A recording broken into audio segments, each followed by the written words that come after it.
আসসালামু আলাইকুম প্রিয় বন্ধুরা, টেকনিক্যাল ইব্রাহিম চ্যানেলের পক্ষ থেকে আপনাদের জানাই আন্তরিক শুভেচ্ছা ও অভিনন্দন। বন্ধুরা, চলতে চলতে হঠাৎ করে পিসি বন্ধ হয়ে যায় এবং পিসি পাওয়ার বাটন অন করলে অফ হয়ে যায়। এই সমস্যাটা আমি দীর্ঘদিন ফেস করে আসছি। এজন্য মূলত আপনার কয়েকটি সমস্যার কারণে হতে পারে।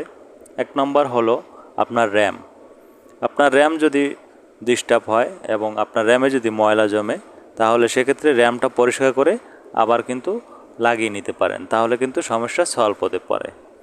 রিজন নম্বর 1।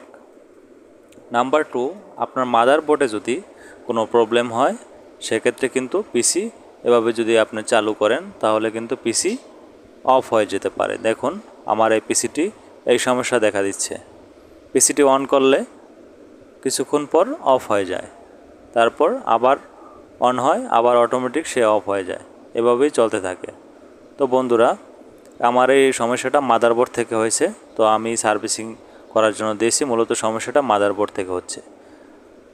নাম্বার 3, সেটা হলো আপনার কুলিং ফ্যান যদি সমস্যা হয়, সেক্ষেত্রেও এই সমস্যা হতে পারে। আপনার কুলিং ফ্যানটি যদি নষ্ট হয়, সেক্ষেত্রে কিন্তু আপনার যে প্রসেসরটা রয়েছে সেটা কিন্তু ঠান্ডা হতে পারে না। এজন্য কিন্তু আপনার পিসিটি বারবার অন অফ হতে থাকে।